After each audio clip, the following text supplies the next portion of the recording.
a song of history long, a struggle for the borough we all love, the Rutherglen town, a town strong, whose people bear allegiance to the crown. In Rutherglen we've got Orangemen, whose patriotic flame will never die. And when you hear the battle cry, it will be the Orangemen in Rutherglen.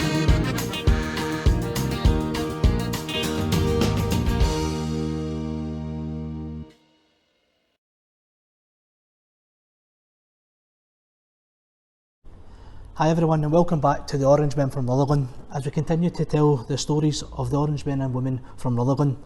Thank you everyone for tuning in again, it's much appreciated. Tonight we have a well respected and much loved brother from our district who's held many positions within LOL 246, including Secretary, Deputy Master, Worthy Master and currently Substitute Master. He also served as Social Club Convener and also the well known and excellent compeer for the Orange Balls and many social occasions throughout the district. I'm happy to introduce Brother Tommy Collins of Jehovah Jireh, LOL 246. Thanks Tommy for coming and agreeing to come on the Orangemen from Rutherglen to tell your stories. It's good to have you on, it really is. I know me and David, when I joined the Orange, you've always been about and that stuff and always been a great member to be in company and speak to. And it was good to get you on when I heard you were coming on this month, so thanks again for coming on. No problem.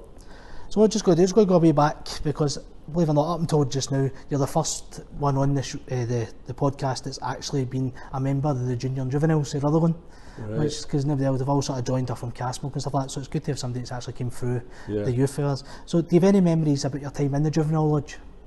Yeah, the superintendent was a brother, Joe Bowers, and his good lady was there as well. We actually met before the premises here were built. We met up in Masonic Halls, the number 347 at the top of Cathcart Road. We had our meetings in there for a number of years. They were quite strong. I think there were probably around about 30 members, because I always remember the Christmas parties used to be quite busy. It was quite loud and quite busy, yeah. Who else would be there? Brother Baird, who was a bit of an influence on me, and later on in the Adult Lodge, he was one of the members. The rest of them, it's a long time ago, so I don't remember too many names. You spoke about Brother Baird there as well. Did you have any other friends or influences in the junior and juvenile years? The juniors, again, slightly different when we moved. But this time the halls would be built, so we were meeting down here. Oh, excellent. And the superintendent then was a member for 246, Brother Snedden, I think his name was. We formed a brand new lodge at that particular time, and I always remember number 1 lodge was actually in Cambuslang, which was not too far away. Again, there were probably between 20 and 30 members. There was 1 or 2 members went to 246 from the juveniles, the juniors, but sadly there's quite a few left the organisation. So Brother Baird's probably the only one that I remember. Did you ever hold any positions within the junior and juveniles, or did you? No, probably, believe it or not, I was too shy then. It's slightly different now. But, no, I just kept myself to. I used to go to all the meetings, particularly the Junior Lodge. Brother Baird and I used to travel about to Cambuslang, Cumberland Street, Gorbals. Govan was a great favourite, Shelton. So we travelled a lot to the different meetings. It's very enjoyable. That's perfect. Do you ever feel that, well, obviously being through junior juveniles and that, that it's a big part of the organisation to go through? Because I know there's a lot of members that have kids that don't particularly put them in and say they should make their choice, which is fair enough. But I also feel that maybe if they go in, they'd really enjoy it. And I think it's a massive part, because I know we had to shut one of the lodges down and stuff like that within Rutherglen because there wasn't enough members. How important do you feel it is as part of District 20? Yeah, The juveniles, feel sometimes maybe are a wee bit too young, or maybe they're too young to appreciate it. But it's a kind of family tradition. You find that a lot of the kids are in it as their mother or father or both are in the organisation, so they tend to join then. The juveniles is a wee bit different. That's very important because, as you've heard before, probably the next step is the adult lodge. Whether they keep to that tradition, it's up to the kids. But nowadays it's very hard with the entertainment they've got, you know, the social media, their computers. No, definitely. Whether they spend enough time listening to their mum and dad is a wee bit different. But to keep the members to move up probably is very hard. No, definitely.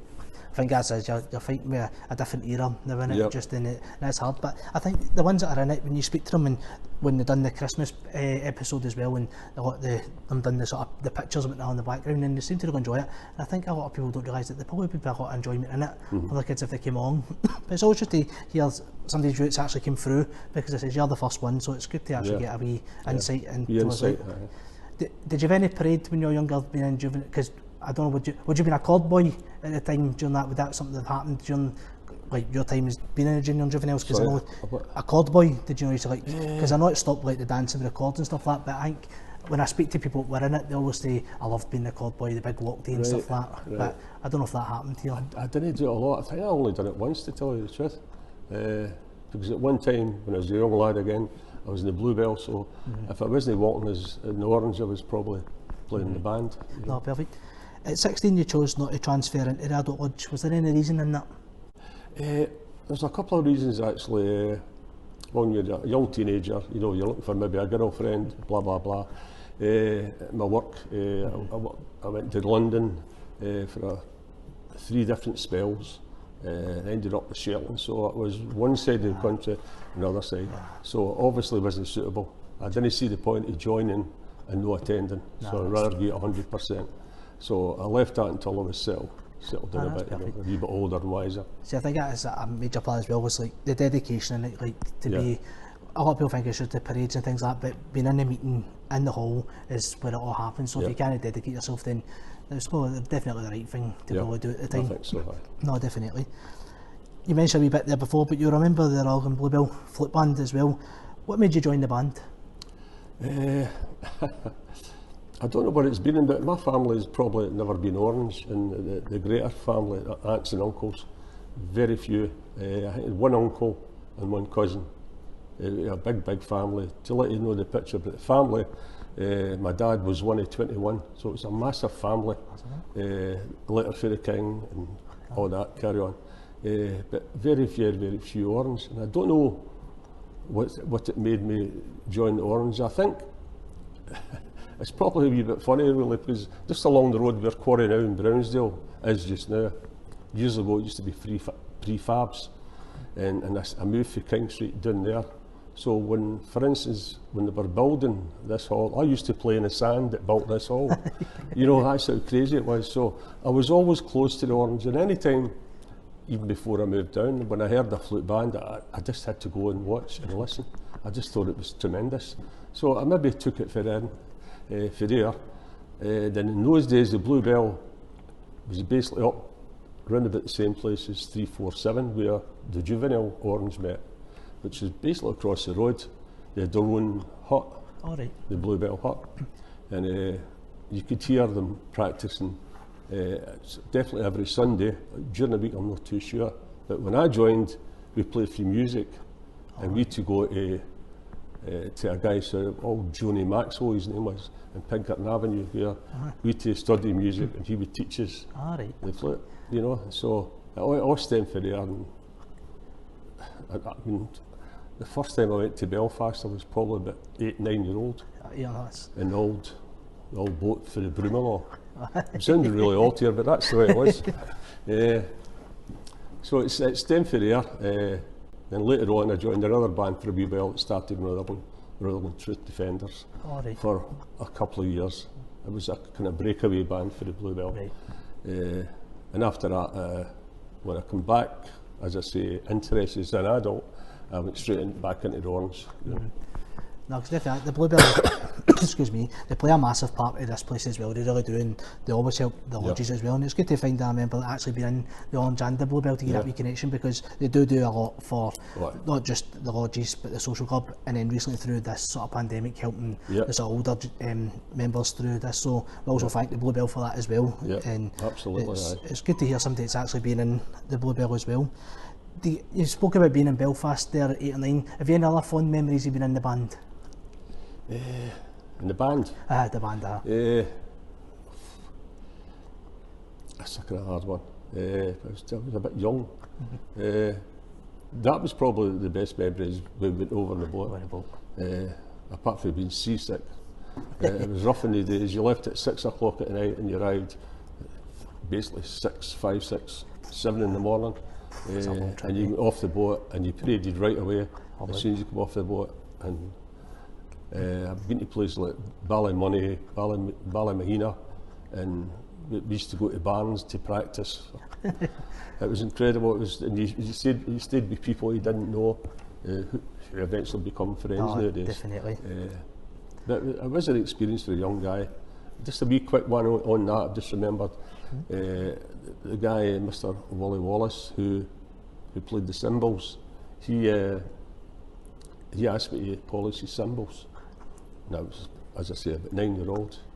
And I polished his cymbals. In the morning we met to go to Belfast.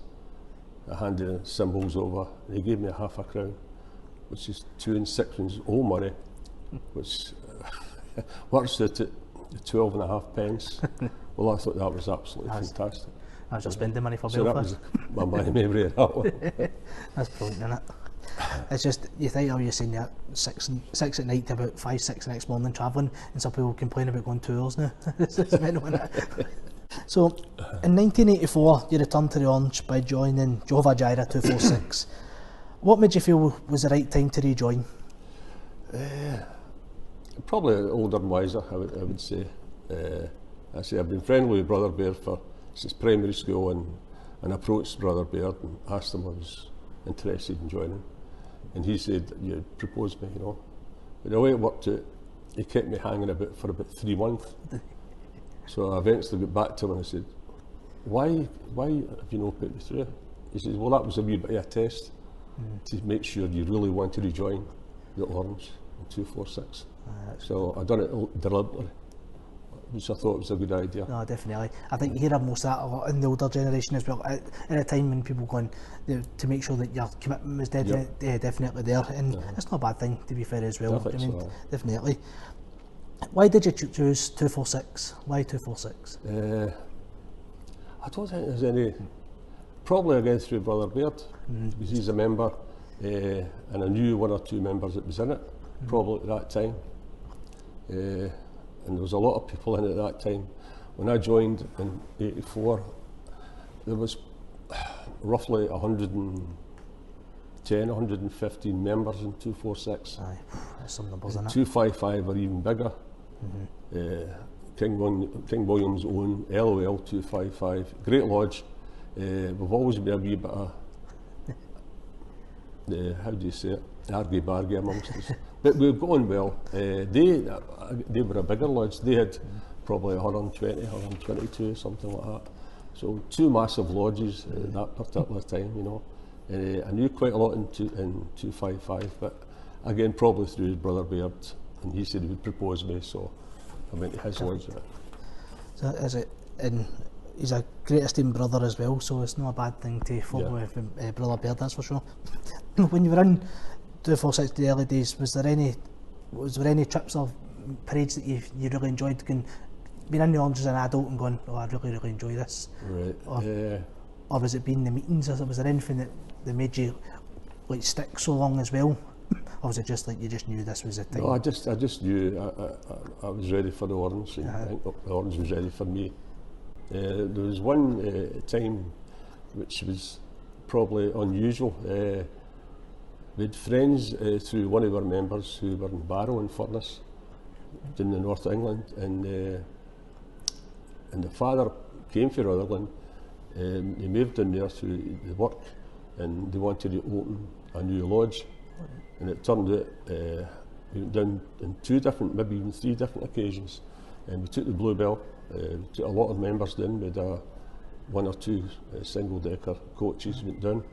We stayed for a couple of nights and we opened the lodge in their premises. And the honour that 246 got, under the Grand Lodge of England, they called the new lodge Juveniles and LOL 246, which they can do. Oh, that's brilliant, isn't it? And we actually gave them an old banner as well. So we set them up, and I don't think it lasted too long, to be fair. Probably in the region of 10, 15 years. But we went there, we had a good time, and we opened a lodge for them. Oh, that's great, isn't it? A good experience, something different. That's a good wee story, that, isn't it? Yeah. It's now time to take a little break and watch some advertisement from the 20 Social Club and the district, but stay tuned as we continue our stories with Tommy. Thanks. Rutherglen, we've got Orangemen, whose patriotic flame will never die. And when you hear the battle cry, it will be the Orangemen and Rutherglen.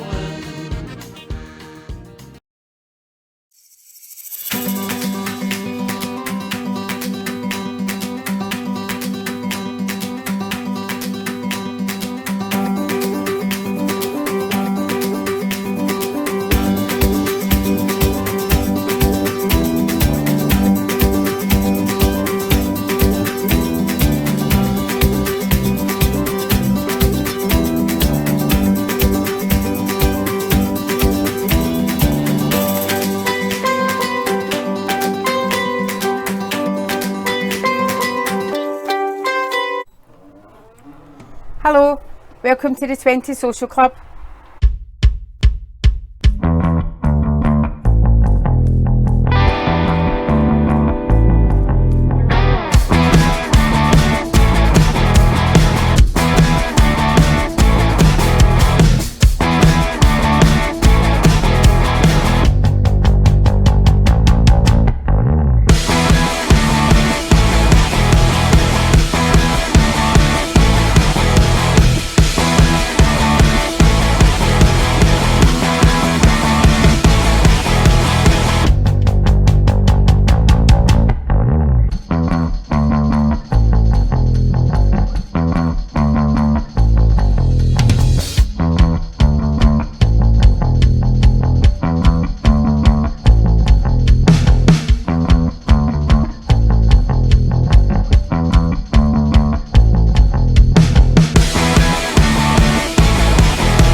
The 20 Social Club are opened at the moment and are committed to following all government restrictions to provide a safe environment for our customers.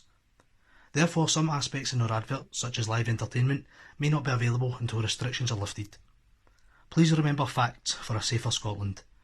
Wear a face covering to protect yourself and others in enclosed spaces. Avoid places which may be crowded. Clean your hands thoroughly and regularly. Keep a 2-metre distance from other people. And self-isolate and book a test if you show any symptoms. Stay safe, protect others, save lives.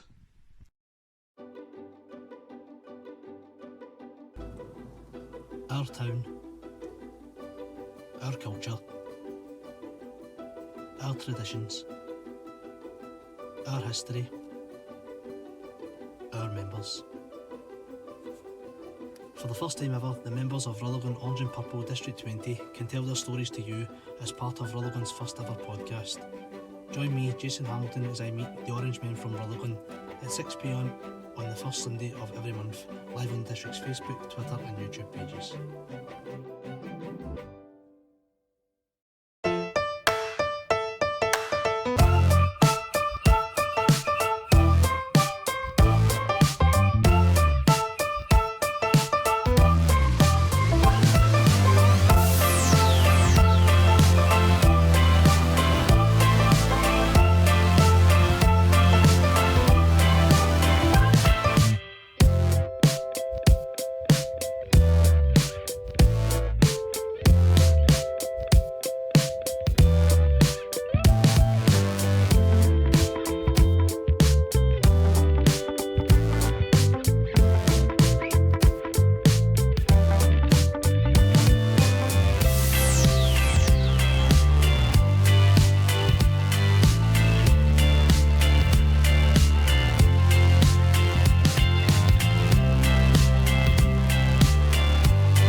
Orangeman, whose patriotic flame will never die. And when you hear the battle cry, it will be the Orangemen and Rutherglen. Welcome back to the Orangemen from Rutherglen. I'd like to thank both the Rutherglen Orange and Purple District 20 and the Twentall Social Club for support and by allowing us to use these wonderful orange halls for filming. Unfortunately, the social club is still closed due to COVID-19 restrictions, but we hope that you're all staying safe and well, and we hope to see you very soon. I'm still here with Brother Collins as we continue to tell your stories. So before the break, we were talking about you joining 246. You've been a member for 37 years now. You've seen some fantastic members of the lodge. Is there anybody that's been influential from you for your time in 246? In 246, yeah, the late brother Sam Stevenson. Great memories of Sam. Sam was always, he turned out immaculate every meeting, right up to the few days he was here. The way I'm talking, he sadly passed away. It was a great influence to not just me, probably a lot of other people. Anything you weren't sure about, you would go to Sam. Well, I personally went to Sam, and he would come to me and give me good encouragement to carry on, go for the chair, and you can do it, blah blah blah. He was just a great all-round guy, and he was good in the district. He was well liked. I used to visit lodges. I think he was the district master for 1 year, I think, I'm not too sure. He was a councillor back in the old days, right? He was a great all-round, and he was a gentleman. He loved the Orange, he loved 246, and he loved 20 district, so a big influence to me. No, definitely. And as you said there as well, it wasn't just like 246, it would help anybody within the district. You hear people tell you stories, you listen and hear about him, he's just a fantastic man all round, and we always speak about that on the podcast, people influencing you and stuff like that, and then a lot of things, just the help that you do get, and it's these Orangemen that they're just high up there in so regards with everybody, and it's good to basically keep their memories going as well, because they're massive to these halls, definitely. In your time in the lodge, you held office as secretary, substitute master, deputy master, went on to be worthy master. You're now substitute master again.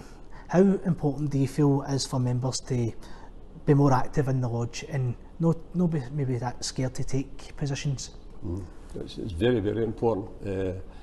What I see through, maybe not so much, well, probably in 246 and the district, people like yourself, our district secretary, Brother David Smith, people at that age, that's definitely the future, you know. As I say, the kids, well, hopefully it's the future, but the kids that are like yourself and David, even one master, Brother William Cunningham, a young man, so vital. It's amazing when you guys come to people like me for maybe a wee bit of advice. It's warm welcome, but at the same time, you can see the younger people doing their best, new ideas, even a thing like this. Fantastic idea where people could look in and maybe encourage them to join the order. You just don't know. I know there's details there when they watch the interview, how to join if they want to. But I think it's a great idea for people like yourself and that age group to enhance the Orange. Definitely. No, definitely. I can still remember my first meeting when I was in 12, and excuse me, my very first one with Brother McFarlane. He was massive towards me and David, I know, and it's amazing, because I remember sitting there thinking I'll never take master on it because I'm too scared and stuff like that and being so shy, but it's the likes yourselves, David, the way they just bring you on as well and give you that encouragement, and it's great because it's, I think everybody with the 20 district, we all love the district, everybody does, and we want it to be the best. And it is good to know that people are there to help you no matter what, and it's not just even Orange, if you have personal stuff as well, it's great that if anything was to happen in your personal life as well, you've got your brothers and sisters are just absolutely amazing. And it's great to see, like, I think a lot of the lodges now have got younger masters and mistresses and things like that, and it is good to see that we're we're taking the advice on that we got when we first came and continue it. going. That is good, Yeah. and I think it is really important, to be fair, Yeah. as well. Very important, aye. You know. Well, you're a worthy master. Many people remember 246 walking very smartly with their kilts. What provoked the lodge to make that special effect that year? Oh, I believe I was a master the first time, yeah. This idea came from a past master, a brother Brian Marchant. He's seen it, I'm not too sure whereabouts he's seen it, if it was this side of the water or the other side, but he did see it and he approached me and he said, I think that would be a great idea. So we've seen the office bearers, we informed the lodge what we were thinking. Everybody thought it was a good idea. The only thing that was a wee bit, some members were dubious of was who's paying for it. But we already agreed that each member of the office bearers would pay for it themselves. We couldn't allow the lodge to pay that. Well, no, that wealthy, I don't think so. But no, there wasn't a problem. We decided that we would pay for it ourselves. And I think back then it was the past masters walked up in front. So there was quite a lot of, probably maybe a dozen, 15 people. I do have photographs somewhere of it. There you go. That's the morning I get picked up, yeah. That was very, very smart, and I think there's a photo of me walking along the parade with a shield I was carrying. But I don't think that was for the best dressed lodge or anything like that. I think that was it was a band prize. Right. A drum section or best flute, something like that. I don't actually think that was for the lodge, but it was very impressive, I must admit. I've seen it in video as well. Somebody had it one meeting. It came from somebody in Govan had it or something. But it was very impressive. Nice. It was well worth it because the crowds in the town, they thought it was really good. Yeah. Did anybody try and grab his? Sorry? Did anybody try and grab his? No. No. I think the picture will be up, obviously, to see it, and Right. it's great to be fair at the decorum, so it's great, it's second to none, it's Yeah. brilliant. LL246 have always been a very active social lodge, holding various functions throughout the years. How important is it, lodge, to have that social side to it as well? Well, there's two sides to that. I always think, for being, as you said earlier, as being an ex-convener, first of all, it's to get your members down so they can enjoy themselves and maybe bring down their wives or their partners or brothers, sisters, or the rest of it. That's the first one. And secondly, excuse me, and secondly, to raise funds for your lodge, which is very important nowadays, as you know. So with that, then you can give the band, if you've got a flute band in, it's practice for them. And financially, you look after them as well. So that's the two main points. You have a good day, you could be in here 5-6 hours, and you get one or two bars. And any time I've asked the bars to give me a hand to sell raffles, or the ladies to sell raffles, or somebody get into the kitchen, put on some food, things like that, collect tumblers, bottles, whatever it is. They've been absolutely fine. There's never ever been a problem. And we do that maybe, the lodge probably does it maybe twice a year. The bigger one is the day after the demonstration. That's a good day, and it's a good day for everybody, No, definitely. not just 246. I think what you said there, it's like, you see the dances and the parades and things, people just see that, but and I think the Orange Order's always been associated with, they're just parading the streets and that stuff, when the lodge, in the lodge room, that's where the hard work is, always is and always will be. And when you see the dances and stuff like that, it is just mainly a time just to relax and just enjoy the hard work that you've done, because putting a dance together is no easy. That's it, At time, yeah. and it does fill up a lot of challenges at time as well. And when you get that night, hall's busy, the lodges make money, people enjoy themselves, there's nothing better, to be That's fair. it, yeah. I think a lot of people will be missing them during this time as well. I think that'll be, so hopefully not too long before we can start Hopefully, yeah. having some dances back again. You held the position of the social convener of the 20 Social Club. Last month, Sister Fletcher praised your work that you did for bringing some fantastic entertainment to the Orange Halls. Is there any act or night that stands out for you? Probably two different things. I'll go back to the first thing that came to mind was the late brother, Tommy Henderson, 255. Tom and I, when I was convener and Tom was assistant, we ran a talent show, basically a singing competition, which was very, very successful indeed. There was an awful lot of work. So we've done a lot of phone calls, a lot of visiting up to Motherwell, Hamilton, Govan, getting the right backing. It took us 1 or 2 people to get, but we finally got there. And this took place I think it was every Sunday night. So once the word got round, they were taking maybe 6 acts every Sunday. Then the semi-finals, tickets were very, very hard to get because it was so successful, which was great for the social club. It was good for the members. Then we got down to the final, and it was the last time we've seen a queue going out the lobby and into the street. It was quite incredible, and the talent was incredible. We put up a prize money through the committee, the 20 club, £1,000, which was spread over. It was so successful, and the money it brought in every week really paid for it itself. It was incredible. That was the first one. The second one I've actually forgotten. What was the question again? Excuse me. Any act on the that stood out to you? The act, I got word for some of the ladies who were, I think they were down in Lars, and I saw it, and they mentioned this band called Jack Zone. Oh, never that. I don't know if you remember it, the 3 guys. I think they were the best ones I ever had. Oh, they were great, actually. They were unbelievable. I booked them, and it was so successful. They wanted them back right away. I got them back twice, and the third time there was only 2 of them. But since I spoke to the guy, one went down to the West End to sing in the musicals. Another one went in the cruise ships. So that's how good these guys were. They were great. You know? I still remember that. Do you remember it? Yeah. Man, they were really great. This place was packed that night. I've seen them once, so I don't know about the other times, but they were great actually. They were very, very good. They were actually really good. That was my 2 big memories. Was the talent competition and Jack's one. It's just because you see the talent show, something that would be brilliant to still keep going, but do you think it'd be harder to date this day and age?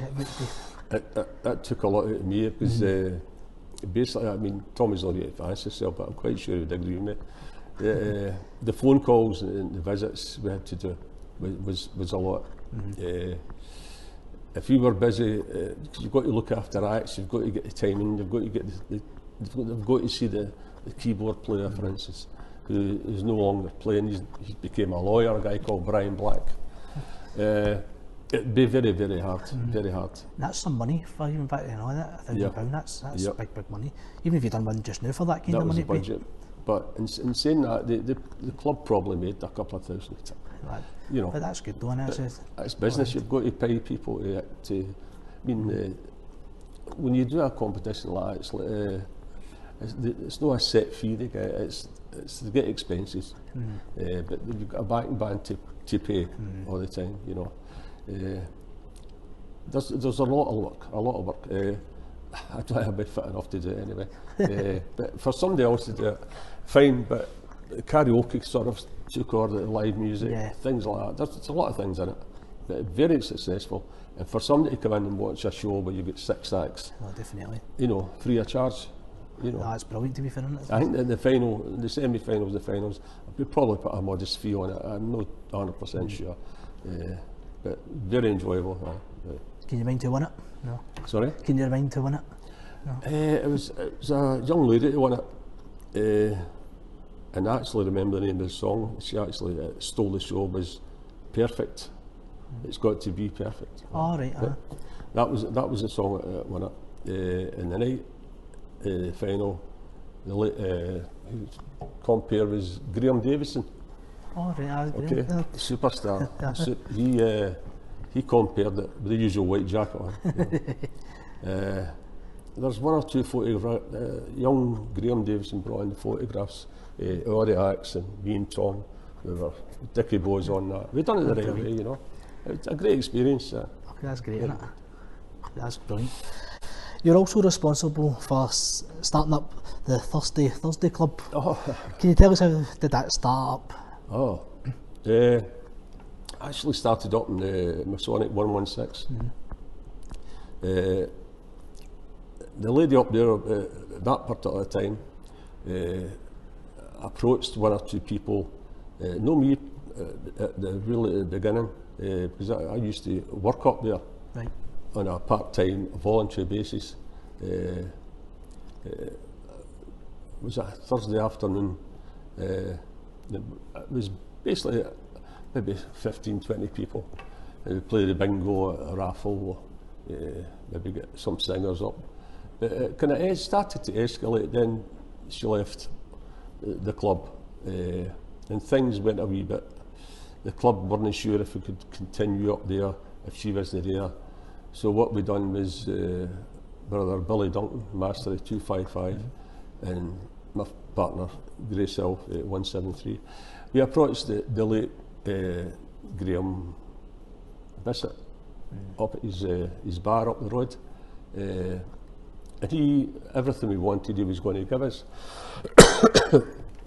But we told him at the time we were going to come down and see the 20 Social Club to see what they would say. It was a wee bit of business, you know. So that was the three choices we had. So we put it to the members, and it was getting busy every other week. We put it to the members, we would like to go. Well, at that particular time, we were probably 5 or 6 weeks in the 20 club. Then we make our mind up. And it was unanimous that we stay in the 20 club. So it's just went from strength to strength. Definitely has to be fair, isn't it? We look after our members. We have, well, sadly we missed the bus run there because of COVID. But there have been bus runs every year. We bring them out in the hall, give them a 4-course meal, get 3 acts on, things like that. A normal Thursday there's maybe 40, 50 people, which is very, very good. We're not looking for any more members, you know. We're quite happy with that because there's not a lot of room left. Then every month we get them a curry, a salad. We get them an act every week. We get some singers up, play the bingo, play your cards right, all these things. But everybody goes on with everybody. It's just a good fun afternoon. It definitely is. I've been down a few times when it's the sort of tail end of it, all that, and they like to keep the party going. That's for sure. How important would you say it is to those who attend? Sorry? How important is the Wee Thursday Club to them, to the people that attend, their members? I think it's a good outlet for them because the majority of the members are over 50, so they want to be. There's some single people lost their husbands, people lost their wives, you know. So it's a good outcome for them. Without going out on a Saturday night when it's maybe too cold, too dark, whatever. They come down here on a Thursday afternoon, they can enjoy themselves, they can sit back, have a wee laugh, a wee drink, they get a wee dance. They just love it, and we try and look after them. Simple as that. I think you do, to be fair, and hopefully it's not too long before the Thursday Club's back up and running. Get back to 246 a little. The Lodge are known for bringing the best non-Irish bands over to Rutherglen. You've got Dunnamoney, Pride of the Hill, the Gertrude Star, even the Cookstown Grenadiers last year. How do you manage to attract these great bands over? Well, that's one thing that's I've not got involved in really. I think what it is, the bands that we've had before, they enjoy it so much they want to come back if they can. If they can't, like probably over here, like the First Association, they all know each other, and I think it's maybe they spread it mouth to mouth that how much they've enjoyed themselves walking with Rutherglen, Scotland, etc. You've got to get in probably early, like any lodge going for any band.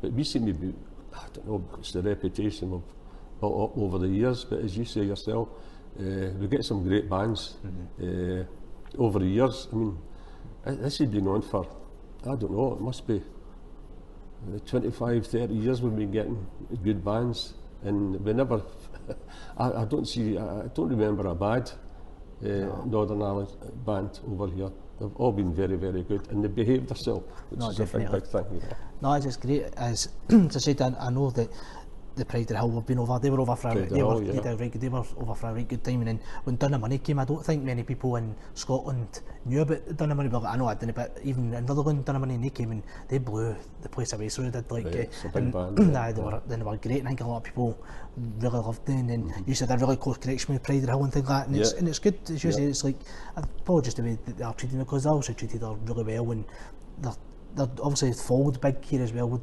because people have to go and watch the non-Irish bands, and it is great to see, and we can always, the district can always count on 246 to bring the non-Irish band over, and it is good to see, and he's always do get some crackers, that's for sure, and that's a great credit to the lodge, and I think it's probably a lot of hard work in the background, excuse me, and fundraising as well, because it can't be cheap, that's for sure. Just looking back at your fantastic life in the Orange Order, what would you say your highlights are? Have you got any highlights that stood out through your years of being in the Orange? Well, I would imagine in my case it's when you become the master of your lodge, that's got to be number one. Like you said yourself, Jason, when I joined it, there's no way I thought I'd ever be the master. Okay, there was 110 or so in it, but when I looked a bit, there's no way I thought I'd ever get to that position. When you look at people that were in it before you, some great masters, John Moss, Morton Anderson, people like that, and there were great men, Ronnie Anderson. To follow these brethren, quite an honour, and when you get that baton in your hand, it's you feel proud. It's an achievement, and it's something I always treasure. I think that's one thing with a lot of people when they go into this chair, and we speak about the great Orangemen, the 20th district as well, and it's just a humble experience, because you're sitting there as master and you think, great Orangemen that have sat in this chair before me, and it's just that, but nobody else ever goes, oh, I was that great Orangeman, I'm that, or I was a man. It's like everybody has that same feeling when they step in that chair, that look at the greats that were behind me, and you just want to also do your best in that. And I think it's amazing that you would, like, and grew up with a lodge like Dave McFarlane and things like that. I bet when he sat in the master's chair, he didn't think, oh, that's me, I'm the master. He'd have been thinking about who he sat before him and things, and it's just great how it just goes through the years. It is brilliant. Finally, just what advice would you give any member just watching or starting off in the Orange Order? For any members, the first thing you've got to do is go to your meetings. That's prior. That's the number one. You go to your meetings. You learn a lot. You meet if you don't see your brethren if you don't go for 3 months, you maybe not see them for 3 months. So you've missed 3 meetings. You can miss out in votes, which is very important. It's a democratic organisation, as you know. So if you're not there, you can't vote. Plus, Harmony, you've got a life outside the Orange, so you've got to come and go. Your work comes first sometimes, appreciate that. But if you come to your meetings, that's definitely the priority. Then if you want to walk on parades, if you want to go to different degrees, if you want to go to different districts, you'll have to find out where to go and who to speak to, and who to phone or whatever. If you don't come to your meetings, you'll not find these things yet. No, if you want times and places, if you want to go to a district meeting, you want to go to a whole ball meeting, go and find out when they are, and it all stems to your meetings. No, definitely. And I think one thing you're always learning as well, and you'll learn a lot more at your meetings. Of course, and things like that, and it's great to. The meetings are the most important thing. They always will be. I think we always look and go, the parades. People will just see the parades and the stuff about the Orange Order, but the meeting that's the core of it, and it definitely is. Tom, I'd just like to thank you for coming on. It's been a real pleasure to have you on, the Orangeman from Rutherglen, and I'm sure everybody's going to love listening to you, your stories. But again, thanks very much for coming on. More than welcome. Thank you. Thanks everyone for watching today's podcast. Please give us a like, a follow on Facebook, Twitter, and subscribe to our YouTube channel. Next month we'll be joined by Sister Hannah Anderson from LOL 173 as we continue our stories of the Orangemen and women from Rutherglen. Thanks very much.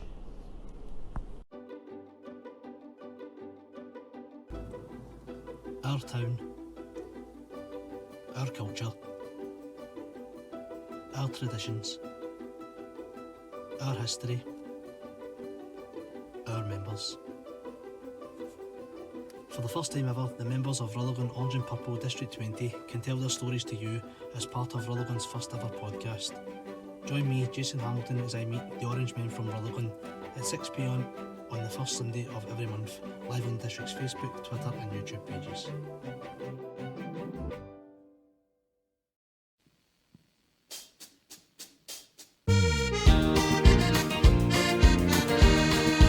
I'll sing a song of history long, a struggle for the borough we all love, the Rutherglen town, a town strong, whose people bear allegiance to the crown. In Rutherglen we've got Orangemen, whose patriotic flame will never die.